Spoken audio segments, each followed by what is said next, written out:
Reaching the students at risk of dropping out of high school with curriculum that is meaningful and challenging is not such an easy task.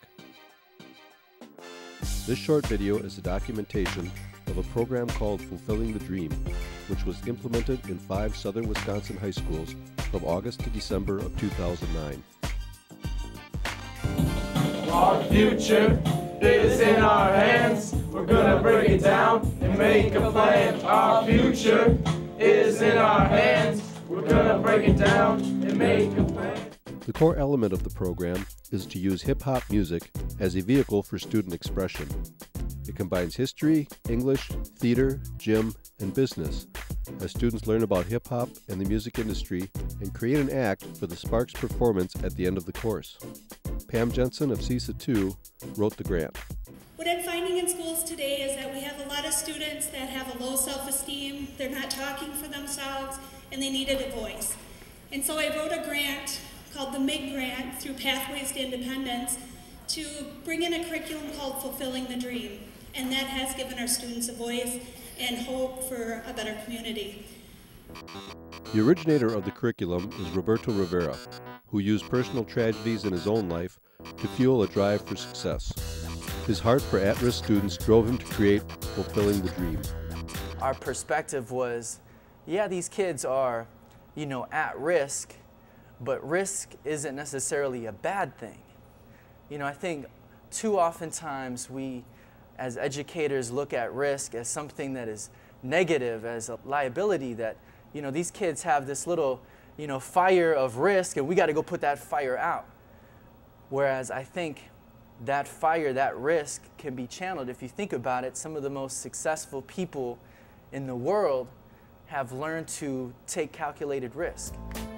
Teachers are trained in a 2-day seminar in advance of the school year and receive an additional full day during the semester. The students are given an orientation day where they are introduced to the artists they will be working with and the skills they will be developing. What else, ground across your right foot in front of your left leg? Yep. You want to kind of bring your body in a little bit. Watch this. Okay. Cross the foot in front. The participants were Beloit Fresh Start, Beloit Memorial, Janesville Alternative School, Milton, and New Glarus.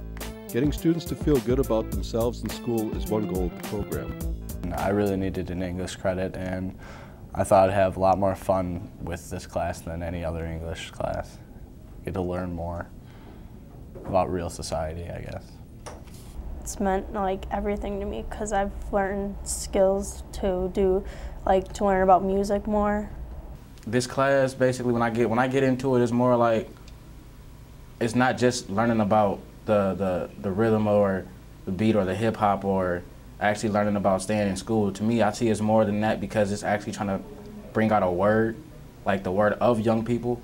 That rap is bringing them together. Black, Hispanic, Puerto Rican, white. It brings them together.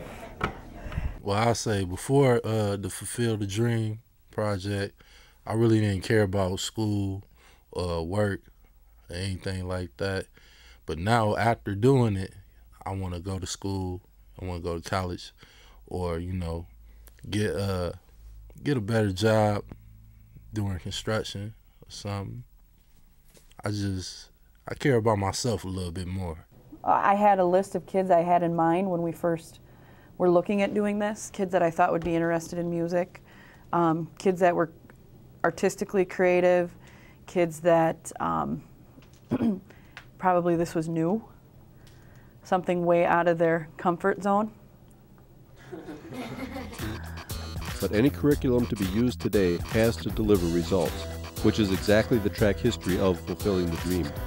So as you can see, the kids who went through the Good Life Fulfill the Dream program at the end of 10 weeks, and in comparison to 2 other control groups that had a similar demographic, had just a little over half a point GPA higher than the control groups. And that's starting with the same baseline data. And the bottom line represents the Good Life. So kids wanting to be in school more often was another byproduct of the program and the curriculum. And then, of course, we like to kind of look at some different individuals and see some of the changes on sort of that level. So you can see that Kendra went from a 2.5 to 3.188, and this is their cumulative GPA. Tyler went from a 1.471 to a 3.294. Miranda, 1.2 to a 2.154. Corey from a 1.8 to a 2.4. Well, out of this program, I got good skills and an attitude to get up and come here and you know, get here on time and do my work, do what I need to do. It's a transforming experience for the artist and the student. Working with Roberto Rivera is a privilege. He's an excellent communicator, educator around hip-hop culture and youth empowerment. So we're forming the bridge between the music that they hear and the way they actually live. And so we're helping the kids understand what it means to take seriously the words that they meditate on, the music they listen to, and the life they really want to live.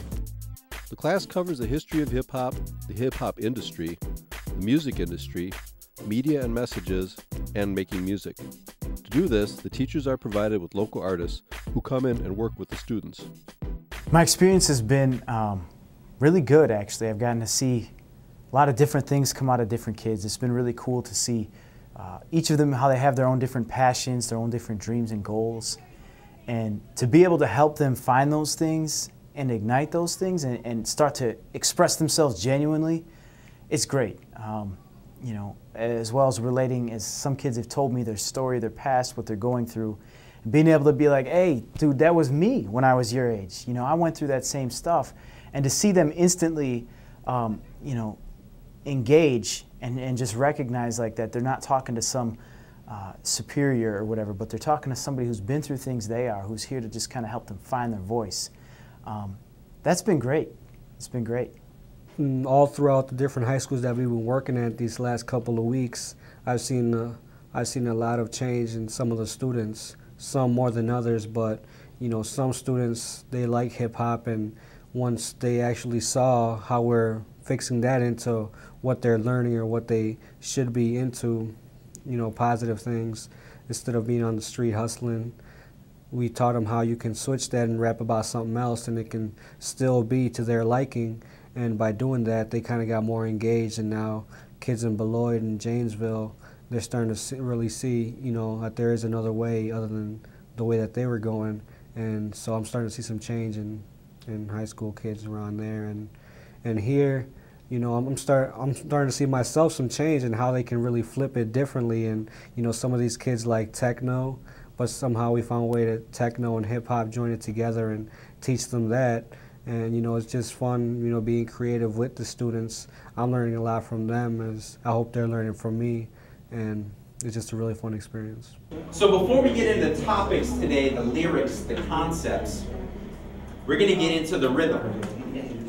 And I want you guys to participate in this process. By the way, we should probably put the chess away until later. One story I can think of is when we were doing this poem, Nahum had this idea to start with this broken glass analogy and then to write about the broken glass in their life. And we were in a school, and this kid, Spencer, was having a real hard time getting started. And he was being real quiet, and he was just having a hard time with it overall. But I was able to come next to him, and I started asking him, you know, like, well, what's happened in your life? What kind of things have been broken glass to you? And I said, you know, and he's like, well, somebody stole my bike. And that was a really big deal. It was my favorite thing. I would spend a lot of time, and they took my bike. And it was funny because that happened to me too. And it's not too often that you have an exact situation like that. That when I was Spencer's age, somebody stole my bike, and it was my world, you know, it was what I did. It was my freedom. And I looked at him and I said, dude, that happened to me, no joke. And I got to tell him my story about how that happened to me, how that changed everything.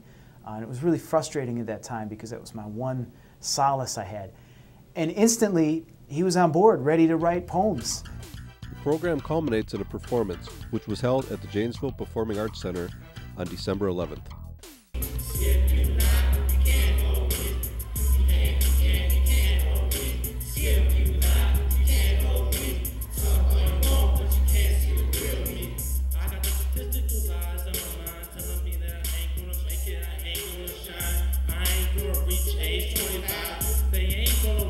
can't stop it. Didn't nobody in my group at all liked it when we first got the book. We was like, oh, more work, they boring, what they talking about, why we even here, you know?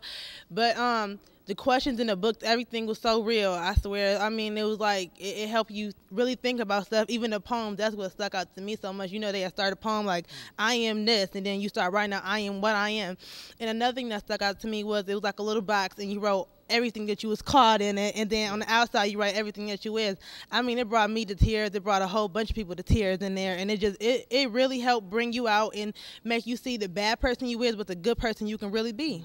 I'm not sure. I just know we was talking about like the baby daddy issues, the homeless issues, us living in poverty, everybody growing up, and you know, you want to have the best pants, the best shoes, how media is tricking us, you know, they tricking us in thinking that we need this stuff and we really don't need that stuff. You know, good girls, bad girls, good friends, bad friends, just basically all of that, just what's going on in the world, but you don't know that it's going on in the world until somebody bringing it to you. So the book helped open us up to see what's going on in the world, because we really don't know what's going on in the world as youth. I've liked everything. I mean, it's helped me through a lot. But there's also the times where, oh man, I gotta get up in the morning, I gotta go to school, you know, I don't wanna do this, but it's also what's gonna put me through life and give me a job and career. It's not really just one thing that we do. I mean, we do everything from digging trenches to walking around the community picking up trash. But really what we being trained in is how to be a better person throughout life. You know what I'm saying?